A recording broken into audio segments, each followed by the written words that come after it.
The new generation Mitsubishi Triton was launched a couple of months ago. We were on the launch and I posted a video then as well. One of the biggest changes on the new generation, as you can see, they call it dynamic shield face over here, the whole difference over here. It looks very aggressive, especially in your rear view mirror. Maybe not quite highlighted as much in the white color of this buggy, but it's got nice daytime running lights, looks good, looks aggressive. You come around over here on the side and you'll see the J shape, as they call it on the side to the doors, is not as pronounced as it was on previous versions and on the earlier version. But what it still gives you, of course, is a nice solid running board and good wide rear doors, which are important for, of course, passengers getting into the back of the vehicle, making it a lot easier and a lot safer with the width of the back doors. Of course, the buck on any double cab is not as big as others, but it's still rated for a payload of just over a ton, which is, of course, plenty. And you've got a very, very good step up into the rear over here if you need to use it, with, of course, the tailgate that just drops down like that. And it's got hydraulic drops on it, hydraulic stays, just to make it a lot easier to operate as well. Of course, this is the 4x4 version. You do get a 4x2 as well, with what Mitsubishi calls Super Select 4x4. Works very, very well. And you'll see common rail diesel over here, because it is powered by the 2.4 litre 4-cylinder diesel engine with figures of 133 kilowatts, 430 newton meters of torque. It's a lot of torque, and you can certainly feel it when you're on the road from this turbo diesel. But let's have a look inside now. I mentioned the running boards, which of course help a lot because you've got to step high up to get into the vehicle, and this handle over here helps a lot as well to get yourself up and into a double cab bucky like this. Behind the wheel of the Triton, you can see your instrumentation, a very simple, nicely done, very neat. And of course you can see we've done 456 kilometers on this test so far, and it's got the typical computer. You can scroll through and you can see we've still got 220 kilometers left in the 75 litre fuel tank. Very, very nice multifunction steering wheel over here with all the features you may want, including of course cruise control over here and the button I was using a moment ago to scroll through the computer. All nice, and also not quite flappy paddles, but you've certainly got paddles for the gear shift if you want to use it, because we are in the 6-speed automatic version right now. Quite honestly, haven't used those pedals at all through this entire test. I haven't found the need. A nice feature of the latest generation, of course, is the nice touch screen over here. Works very usefully. You notice you've got AppleCarplay and Android Auto, and even though you've got those, you do have full navigation as well, which I certainly do like. And to my likes and dislikes, I've got to mention my little picky points over here.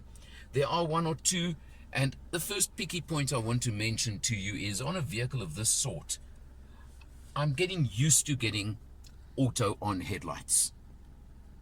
It doesn't have it on this vehicle, and I just think, quite honestly, Mitsubishi, that's something maybe you should look at fitting. It would be a lot nicer and a lot easier.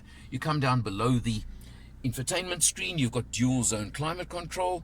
Certainly works nice and easily and comfortably, not a problem at all. And a button over here, which again, if you watch my launch video, you'll see we did use a fair bit, is you do have a diff lock for the rear diff if you're really going off-road. Come down to the gear shift itself.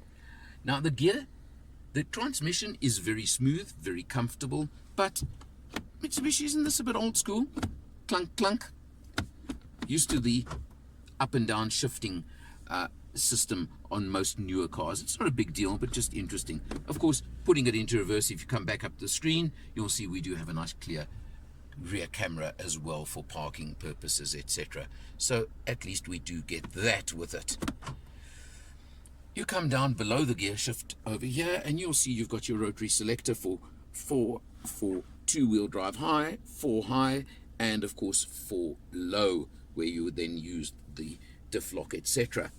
I didn't do anything needing 4-wheel drive at all on this test, I'll be quite honest.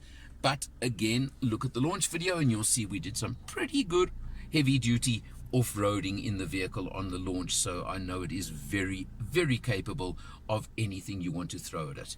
But having said all of that, I deem most double cab buckies these days to be default luxury cars.